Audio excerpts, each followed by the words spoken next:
स्वागत है बच्चों हिंदी अनिवार्य की कक्षा में। बच्चों, आज आपके पास कुंवर नारायण के कविताओं पर जो कार्यपत्रक आया है उस पर हम चर्चा करेंगे। सबसे पहले कार्यपत्रक में विद्यार्थी का नाम, यहाँ आप अपना नाम लिखें।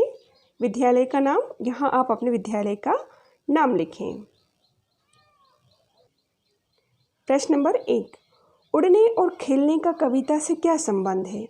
कविता के बहाने कविता के आधार पर बताइए। इसका उत्तर हम लिखेंगे, चिड़िया पंखों के सहारे उड़ती है तो कविता कल्पनाओं के सहारे उड़ती है। इस तरह कविता का उड़ने से संबंध यह है कि वह कल्पना के माध्यम से दूर दूर तक लोगों को प्रभावित कर सकती है। बच्चे खेलते समय किसी विशेष घर तक सीमित नहीं रहते हैं, वह घर घर जाते हैं, खेलते और कूदते हैं। वे समाज में समानता और एकता की स्थापना करते हैं। कविता भी शब्दों का खेल है। वह सभी वर्गों के भावों, विचारों, सुख दुख इत्यादि का निष्पक्ष होकर कविता में चित्रण करता है। इस प्रकार बच्चे और कविता दोनों मानव एकता का संदेश देते हैं। प्रश्न नंबर 2, बात सीधी थी पर कुंवर नारायण के कौन से काव्य संग्रह से ली गई है? बात सीधी थी कविता कुंवर नारायण के कौन से काव्य संग्रह से ली गई है? इसका उत्तर हम लिखेंगे, बात सीधी थी कविता कुंवर नारायण के कोई दूसरा नहीं काव्य संग्रह से ली गई है। यह काव्य संग्रह 2002 में प्रकाशित हुआ और इसी काव्य संग्रह पर कुंवर नारायण को 1995 में साहित्य अकादमी पुरस्कार से सम्मानित किया गया। प्रश्न नंबर 3, जोर जबरदस्ती की बात से बात की चूड़ी मर गई, कविता के संदर्भ में स्पष्ट कीजिए।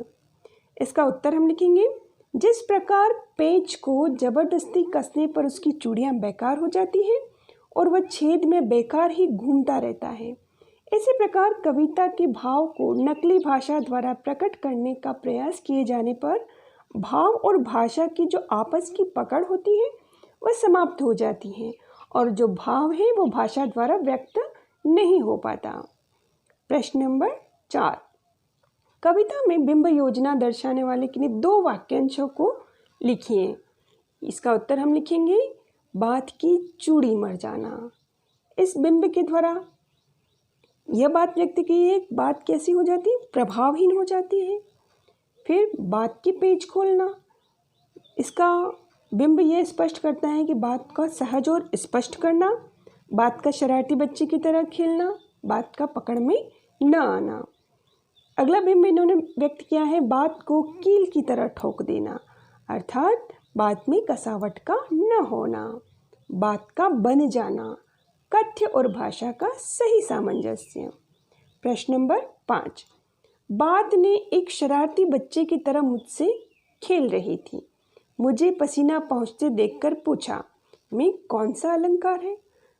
इसका उत्तर प्रस्तुत पंक्ति में मानवीकरण अलंकार है। मानवीकरण अलंकार की परिभाषा है बच्चों, जहाँ अमानव पदार्थों और निर्जीव वस्तुओं पर मानव सुलभ गुणों और क्रियाओं का आरोप किया जाता है, वह मानवीकरण अलंकार होता है। यहाँ बात को एक शरारती बच्चे की तरह खेलता हुआ बताया गया है, इसलिए यहाँ पर मानवीकरण अलंकार है। बच्चों, यह था हिंदी अनिवार्य का कार्यपत्रक। शीघ्र ही आपसे फिर से मुलाकात होगी एक नए कार्यपत्रक के साथ।